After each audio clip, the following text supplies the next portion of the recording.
Hi, welcome to part 1 of my review featuring Echoes of the Unknown, Supernatural Encounters. When you think that you have seen every solo horror role-playing game out there, suddenly this comes along. And I have to tell you, this is one of the most immersive solo experiences. There are so many good things about the explanation of the system, of the theme. There is a single element of dissonance that I will mention in this review. We will get to that in a few moments, but this actually promotes solo role-playing in a solo RPG. If you have no notion about this, please check out the link in the description. It will take you to my tips on how to actually roleplay in a solo role-playing game. This solo role-playing game allows you to roleplay as an investigator, delving into the mysteries of the supernatural. Now let's talk about the quality of the PDF. I do have a couple of criticisms. The document is not bookmarked and it doesn't have hyperlinks, so it's going to be a bit difficult to make your way through the 82 pages.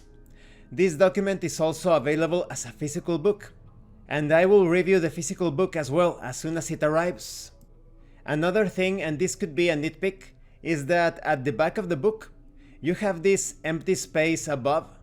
I think it would look much better if you were to take the text in the center and raise it to the upper part, because it feels as if it's squashing the logo underneath. And there are some sections in the text where the font looks a bit squashed. That is, a few of the lines, for some reason they look a bit squashed or cropped. Maybe this has to do with the reader that I am using. I am employing the Acrobat Reader, the Adobe Acrobat Reader. Maybe it has to do with that. But those are my only criticisms when it comes to the quality. Let's talk about the good stuff. Everything about the graphic design, the font, the layout, the explanations, the organization, everything is beautiful, perfect. It looks like an old school type of paranormal investigator sort of journal. You have some photo composition, some photorealistic compositions. There are also some embellishments here and there, and that really pulls you into the theme of the game. So overall, despite my criticisms, the quality is superb. I also really like how you have the table of contents organized, but also the table of tables. If you want to get to the character weaknesses, the artifacts, the ghost encounters, demon encounters, etc., it's going to be somewhat easy for you. If you had bookmarks or hyperlinks, it would be much better. But with this table of contents, if you are purchasing the physical book, this truly makes the navigation of the book quite efficient. Now let's talk about the contents. Journaling and supernatural encounters.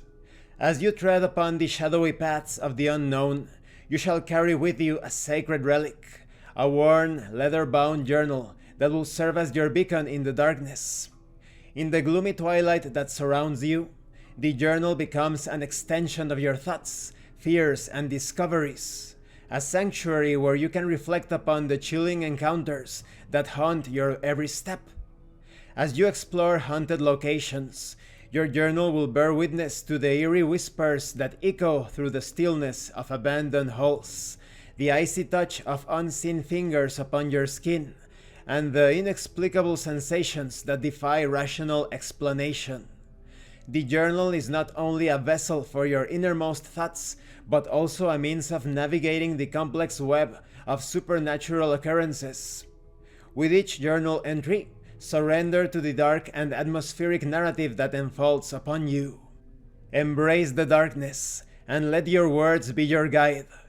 For in this world of echoes of the unknown, it is through the act of journaling that you will uncover the hidden stories that lurk within the haunted corners of the supernatural realm. First, you have an introduction to what a solo RPG is. A solo role-playing game is a unique and immersive experience that allows a single player to engage in an interactive storytelling adventure without the need for a game master or other players. I don't think this is quite right. please check out the links in the description of this video. A tabletop role-playing game or a journaling role-playing game, you are not telling a story. You can tell the story after it has been created, but you are creating a story through your interactions with the game world.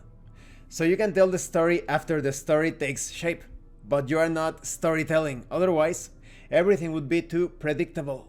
That's my take on things. Solo RPGs are designed to be self-guided, relying on game mechanics, prompts, and the player's imagination to create a dynamic narrative.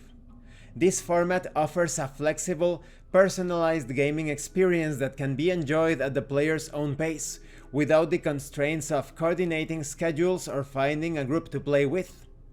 Journaling is a core component of many solo role-playing games, and serves to enhance the player's engagement with the game world and the character. As the player navigates through the adventure, they are encouraged to document their character's thoughts, emotions, actions, and decisions in the form of journal entries. This reflective writing process helps to solidify the narrative and creates a tangible record of the player's journey. So, when it comes to a solo RPG, you are experiencing the adventures in first-person perspective. This is actually encouraged throughout the book.